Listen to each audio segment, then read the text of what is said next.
बच्चों एक्सरसाइज 1.2 हो चुकी है और आज हम करेंगे एक्सरसाइज 1.3। एक्सरसाइज 1.3 से पहले कुछ बातें लिखी हुई है, इनको समझना बहुत ज़रूरी है। ठीक है, तो यहाँ पे यानी कि जो लिखा हुआ है इसको हम कैसे पढ़ेंगे या बुक में जो बात लिखी गई है उसको हम पढ़ करके कैसे समझ पाएंगे। ठीक है, तो इन पर आपको कुछ फोकस करना है। ये कुछ नोट पॉइंट लिखे हुए हैं, इन पर अच्छी तरह से फोकस करना है। पहली बात यह है, देखो समुच्चय होता है उसे हम कैपिटल लेटर द्वारा प्रेजेंट करते हैं, A B C D E F। ठीक है, समुच्चय है, उप समुच्चय है, उचित उप समुच्चय है, अधिसमुच्चय है। ठीक है, तो यहाँ तक मतलब कोई भी समुच्चय है उसे हम कैपिटल लेटर द्वारा ही प्रेजेंट करेंगे। पहली बात, जो उप समुच्चय है उसको हम इस चिन्ह से प्रेजेंट करते हैं, यानी कि प्रदर्शित करते हैं। जैसे कि कहीं पे यदि ये बात लिखी हुई आ गई या फिर ये लिखा हुआ आ गया तो हम इसे पढ़ेंगे कि A उप समुच्चय है B का, और इसे पढ़ेंगे B उप समुच्चय है A का।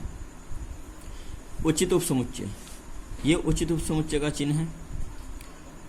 जैसे कि यदि ये लिखा हुआ आ जाए कहीं पे बुक में तो इसे हम पढ़ेंगे A उचित उप समुच्चय है B का, और इसे पढ़ेंगे B उचित उप समुच्चय है A का। ठीक है, अधिसमुच्चय, ये अधिसमुच्चय का चिन्ह है तो इसे पढ़ेंगे हम A अधिसमुच्चय है B का, यानी कि A B से अधिक, B अधिसमुच्चय है A का। ठीक है, ये पढ़ने का तरीका है और लिखने का। अवयव, अवयव को जब हम प्रेजेंट करते हैं तो उसे हम बिलोंग्स टू लगा करके प्रेजेंट करते हैं। ये चिन्ह है बिलोंग्स टू का। ठीक है, इसे पढ़ते हैं बिलोंग्स टू, या फिर इसे पढ़ सकते हैं हम आप अवयव। जैसे कि ये लिखा हुआ है कि x बिलोंग्स टू A, तो इसका अर्थ है कि x A का एक अवयव है। कुछ और बातें मुख्य बात लिखी हुई है, उनको आपको विशेष तौर से ध्यान रखना है।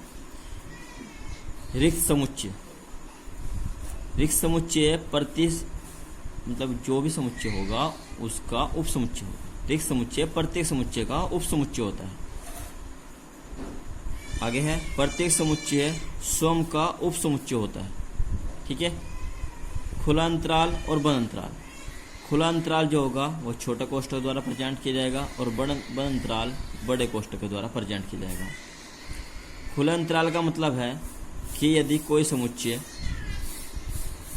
किसी वास्तविक संख्याओं का कोई समुच्चय है और उसमें जो संख्या लिखी गई है, यहाँ से जो A और B है, इसका अर्थ है कि उसमें उस समुच्चय में न तो A है न B है, A और B के बीच की इतनी वास्तविक संख्या है वे सारी है।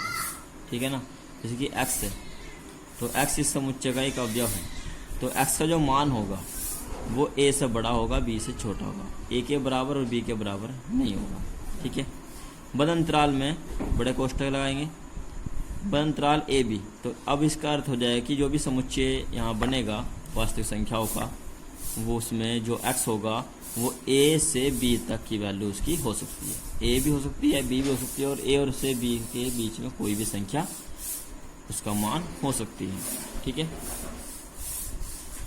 नेक्स्ट है किसी समुच्चय के उप समुच्चयों की संख्या, यानी कि किसी भी समुच्चय के उप समुच्चय की जो संख्या होती है वो होती है 2 की घात n, जहाँ n जो है वो समुच्चय में अवयवों की संख्या को प्रदर्शित करेगा। नेक्स्ट है किसी समुच्चय के उचित उप समुच्चयों की संख्या, तो उचित उप समुच्चय में 2 नहीं आएंगे, एक रिक्त और एक जो वह स्वयं होता है, तो ये 2 घटा देंगे, 2 की घात n -2। ठीक है, किसी समुच्चय A के घात समुच्चय PA में अवयवों की संख्या वो होगी 2 की घात n, और जहाँ n जो है वो A के उप समुच्चय है। ठीक है, अब प्रश्नावली पाते हैं। क्वेश्चन नंबर 1 है, बुक बेटा सबके पास होनी चाहिए। जब भी आप जो है वीडियो देखें तो करें, आप बुक जो है लेकर के बैठें। एक्सरसाइज 1.1 क्वेश्चन नंबर फर्स्ट है, निम्नलिखित प्रत्येक को संकेत रूप में लिखें। हमें क्वेश्चन नंबर 1 में संकेत रूप में लिखना है, जैसे कि आपके संकेत लिख करके हमने ये बताए हैं, इसी तरह से हमें संकेत रूप लिखना है। क्वेश्चन नंबर 1 है, इसमें A पार्ट है। समुच्चय ए समुच्चय बी का अधिसमुच्चय है। देखो अभी हमने यहाँ पे लिखा था अधिसमुच्चय, इसे हम पढ़ेंगे ए अधिसमुच्चय है बी का, यानी कि समुच्चय ए बी का अधिसमुच्चय है। इसे पढ़ेंगे समुच्चय बी ए का अधिसमुच्चय। ठीक है, तो यहाँ लिखा है क्वेश्चन नंबर ए में समुच्चय ए बी का अधिसमुच्चय। ठीक है, बी पार्ट है। समुच्चय ए समुच्चय बी का उप समुच्चय है, तो समुच्चय ए जो है वो उप समुच्चय है बी का, ये इसका आंसर हो जाएगा। क्वेश्चन नंबर सी है समुच्चय ए समुच्चय बी का उचित उप समुच्चय है। समुच्चय ए जो है वो बी का उचित उप समुच्चय है, समुच्चय ए बी का उचित उप समुच्चय। ठीक है, क्वेश्चन नंबर 2 है एक समुच्चय ए बी और सी, ये 3 समुच्चय दिए गए हैं इसमें, और हमें तारांकित स्थान में उचित उप समुच्चय का चिन्ह से प्रदर्शित करना है या फिर उचित उप समुच्चय नहीं है, बस ये बताना कि उचित उप समुच्चय है या नहीं है। ठीक है, तो ए बराबर दिया हुआ है A B C D E F, ये इसके अवयव है। बी समुच्चय है बी सी जी एच, और सी समुच्चय है बी और सी, इसके अवयव। अब हमें क्वेश्चन नंबर ए पार्ट में कहा है कि ए और यहाँ स्टार लगा हुआ है बी, तो स्टार की जगह क्या आएगा, यानी कि ए बी का उचित उप समुच्चय है या नहीं है। तो देखो ए जो है वो बी का उचित उप समुच्चय नहीं है, तो हम इसे काट देंगे। बी क्वेश्चन में कहा है सी, फिर स्टार लगा हुआ है यहाँ पे, फिर लिखा हुआ है ए, यानी कि सी जो है ए का उचित उप समुच्चय है या नहीं है, तो इससे प्रेजेंट करेंगे या नहीं। तो सी जो है, सी का जो प्रत्येक अवयव है वो ए में है। ठीक है, इसलिए ये इसका उचित उप समुच्चय है। तीसरा पार्ट है सी पार्ट, बी स्टार लगा हुआ है फिर है ए, तो बी ए का उचित उप समुच्चय है नहीं है, चेक करेंगे। बी भी है इसमें, सी अवयव भी है, जी भी है, जी नहीं है, तो ये इसका उचित उप समुच्चय नहीं है। फिर है डी पार्ट, सी स्टार लगा हुआ है यहाँ पे बी, और स्टार की जगह क्या आएगा, यानी कि सी बी का उचित उप समुच्चय है या नहीं है। तो सी बी का उचित उप समुच्चय है। ठीक है, क्योंकि सी का प्रतीक अवयव बी में है, ये इसका आंसर होगा। क्वेश्चन नंबर 3, क्वेश्चन नंबर 3 में इसने कहा है कि यदि समुच्चय ए बराबर है एक्स, इसका अर्थ है कि एक्स किसी समतल में स्थित एक वृत्त है, यानी कि एक्स क्या है, एक वृत्त को प्रेजेंट करता है, और बी समुच्चय है उसी समतल में स्थित 5 इकाई का वृत्त। तो देखो एक समतल है उसमें तो बहुत सारे वृत्त हैं, एक वृत्त का मतलब कोई भी वृत्त हो सकता है, और बी जो समुच्चय है वो उसी समतल में 5 इकाई का एक वृत्त है। तो ज़्यादा वृत्त इसमें आएंगे कि इसमें आएंगे, यानी कि 5 इकाई के वृत्त भी इसमें आ जाएंगे, 6 के भी, 7 के भी, सारी इकाइयों के वृत्त इसमें होंगे, यानी कि ये छोटा है और ये बड़ा है। तो यानी कि बी जो है वो ए का उचित उप समुच्चय है, बी ए का उचित उप समुच्चय है। तो यहाँ पे हमें आंसर लिखना है कि इसने पूछा है कि ये सही है या फिर ये सही है, तो यहाँ पे ये सही है, बी ए का उचित उप समुच्चय है, क्योंकि बी ए से छोटा रहेगा, और यहाँ पे ये रॉन्ग है, ए बी का उचित उप समुच्चय नहीं हो सकता, क्योंकि ए में बहुत सारे वृत्त होंगे और भिन्न भिन्न इकाइयों के होंगे, इसमें केवल 5 इकाई का वृत्त है। ठीक है, तो यहाँ पे बी उचित उप समुच्चय है ए का, यह आंसर इसमें सही है। ऐसे क्वेश्चन नंबर 4 है, अपने आप करना है। क्वेश्चन नंबर 5 में है शब्द इलाहाबाद के अक्षरों का समुच्चय लिखना है और इसके उप समुच्चयों की कुल संख्या भी ज्ञात करनी है। तो लिखेंगे क्वेश्चन नंबर 5 में शब्द इलाहाबाद के अक्षरों का समुच्चय, और समुच्चय में कोई भी वर्ड 2 बार लिखेंगे, तो ए एल एच बी और डी, ये हो गए शब्द इलाहाबाद के अक्षरों का समुच्चय। ए एक ही बार आया है, एक वजह से तो इसमें 3 बार है, पर लिखेंगे 1 बार, एल एच फिर ए है छोड़ देंगे, फिर बी, और फिर ए छोड़ देंगे, फिर डी। ठीक है, तो शब्द इलाहाबाद के अक्षरों का समुच्चय हो गया ये। अब हमें लिखने हैं इस समुच्चय के उप समुच्चयों की संख्या। तो उप समुच्चय की संख्या जैसे कि हमने अभी पीछे आपको बताया पिछले पेज पे कि उप समुच्चय संख्या 2 की घात n। ठीक है, तो ऐसे आपको फॉर्मूले भी याद रखना है जो अभी समझाए गए हैं। लिखेंगे उप समुच्चयों की संख्या, उप समुच्चयों की संख्या। उप समुच्चय बनाने के दिखाने हैं, केवल संख्या लिखनी है। तो 2 की घात n, और n क्या है? समुच्चय में अवयवों की संख्या, जो कि यहाँ पे 5 है। तो 2 की घात 5, यानी कि 2 गुणा 2 गुणा 2 5 बार, तो ये आएगा 32। ठीक है, क्वेश्चन नंबर बी पार्ट है इसका, ये पार्ट था। बी पार्ट में लिखना है इलाहाबाद अक्षरों से बने समुच्चय के सभी उचित उप समुच्चय संख्या। बी पार्ट में उचित उप समुच्चय संख्या लिखनी है, तो लिखेंगे उचित उप समुच्चयों की संख्या।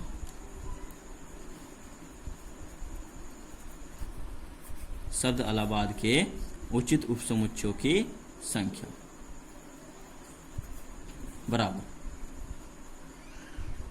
यह हो जाएगी 2 की घात 5 माइनस 2, 2 की घात 5 माइनस 2, 2 की घात 5 यानी कि 32, और माइनस के 2 यानी कि 30। 30 इसका आंसर हो जाएगा। क्वेश्चन नंबर 6 है, ऐसे एक समुच्चय दिया हुआ है जिसके अवयव है 1 3 5 7 9 11 13, यानी कि 1 से 13 तक की विषम संख्याएं हैं।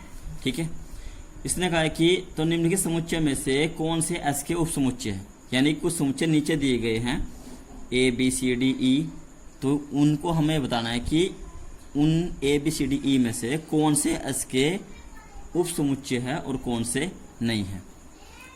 तो यहाँ पर ए बराबर दिया गया है 2 4 6। देखो यहाँ 2 4 6 एस में नहीं है, तो इसलिए ए उप समुच्चय एस नहीं है, यानी कि ए एस का उप समुच्चय नहीं है। उप समुच्चय चिन्ह आगे से काट देंगे। बी समुच्चय दिया गया है यहाँ पे 3 5 7, 3 5 7 इसके अवयव है। तो यहाँ हम कह सकते हैं कि बी जो है वो उप समुच्चय है एस का, क्योंकि बी का प्रत्येक अवयव एस में है। सी क्वेश्चन में दिया, सी पार्ट है इसका, सी समुच्चय दिया गया है 5 9 13, 5 9 13। तो यहाँ हम देख रहे हैं कि सी का प्रत्येक अवयव भी एस में है, तो इसलिए सी भी एस का उचित उप समुच्चय है। डी में दिया गया है अवयव 1 3 5 6, 1 3 5 6। तो यहाँ जो डी है वो एस का उचित उप समुच्चय नहीं है, क्योंकि 6 जो है वो डी में है पर 6 एस में बिलोंग्स नहीं करता, यानी कि 6 जो है वो डी का अवयव है, एस का नहीं है। तो इसलिए डी को हम एस का उप समुच्चय नहीं कहेंगे। ठीक है, ई को पार्ट में दिया गया है 3 5 7 11। तो 3 5 7 11, 3 5 7 11 सारे सारे एस में है, यानी कि इसके प्रत्येक अवयव एस में है, इसलिए ये एस का उप समुच्चय है। ये इसका आंसर होगा। नेक्स्ट क्वेश्चन है क्वेश्चन 7, निम्नलिखित प्रत्येक समुच्चय के सभी उप समुच्चय लिखिए। यानी कि क्वेश्चन नंबर 7 में हमें उप समुच्चय लिख के बताने हैं। मान लिया हमने ए पार्ट है इसका, हमने मान लिया समुच्चय ए बराबर है 2 3, ये दिया हुआ है समुच्चय 2 3, उसको हमने ए के बराबर मान लिया। अब इस ए समुच्चय के हमें उप समुच्चय लिखने हैं, तो यहाँ लिखेंगे ए के समुच्चय, ए के उप समुच्चय, ए के उप समुच्चय। पहला होगा रिक्त, फिर एक एक अवयव लेकर के बनाएंगे, इसमें 2 है, फिर कंप्लीट बनाएंगे। ये हो गए ए के उप समुच्चय। बी क्वेश्चन में है 4 5 6, माना समुच्चय बी बराबर है 4 5 6। तो यहाँ लिखेंगे समुच्चय बी के उप समुच्चय, बराबर होंगे, पहले रिक्त लिखेंगे, रिक्त समुच्चय प्रत्येक समुच्चय का उप समुच्चय होता है, फिर एक एक अवयव लेकर के बनाएंगे, फिर दो दो अवयव लेकर के बनाएंगे,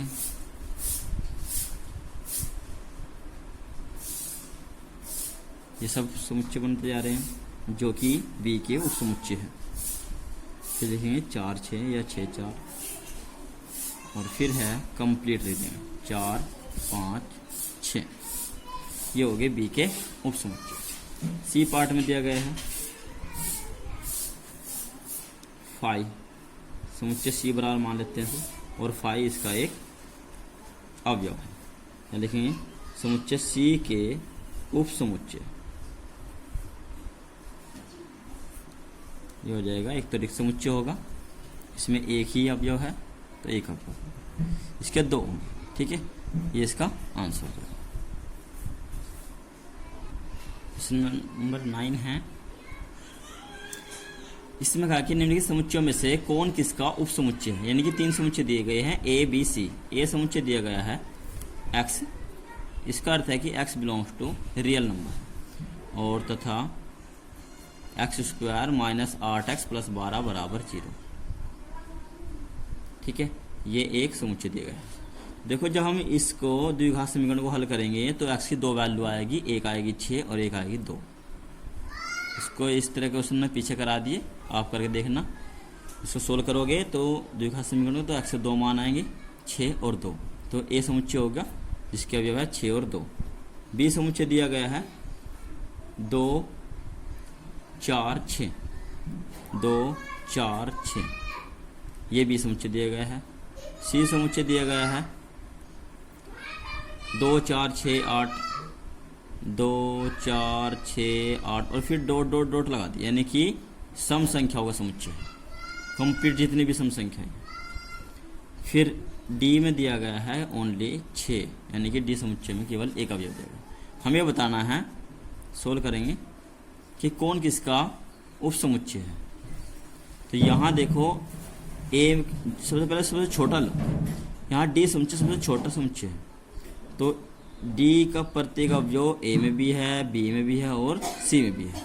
तो पहला आंसर ये होगा कि डी जो है वो उप समुच्चय है ए का, डी उप समुच्चय है बी का, और डी उप समुच्चय है सी का। फिर सेकंड बात, फिर इससे बड़ा समुच्चय। अब आ जाओ ए पर। ए में अवयव है 2 6, तो 2 6 बी में भी है और 2 6 सी में भी है। तो ए जो है वो उप समुच्चय है बी का और ए उप समुच्चय है सी का। नंबर 3 आंसर में लिखेंगे। फिर से नेक्स्ट पर आ जाओ, इससे नेक्स्ट है बी 2 4 6, तो 2 4 6 यानी कि ये प्रत्येक अवयव सी में है, तो बी जो है वो उप समुच्चय है सी का, और सी क्या है, सी इन सब का अधिसमुच्चय है, ठीक है, ये इसका आंसर है। आज की वीडियो में इतना ही। नेक्स्ट क्वेश्चन में देखो आप कर सकते हो, जैसे क्वेश्चन नंबर 10 को समुच्चय दिया गया है, उसमें 3 अवयव है ए बी सी, उसके उचित उप समुच्चय लिखना है। तो जब आप उचित उप समुच्चय लिखोगे, जैसे कि यहाँ पे उप समुच्चय हमने लिखे हैं, तो उचित उप समुच्चय में आपको करना क्या है, जैसे कि यहाँ पे 3 अवयव हैं, तो एक तो ये नहीं लिखना और एक बराबर, यानी कि रिक्त और बराबर का छोड़ के बाकी सब लिखना है। यहाँ पे ए बी सी दिया है। क्वेश्चन नंबर 10 आप अपने आप करोगे, ठीक है, क्वेश्चन नंबर 10 अपने आप करना है।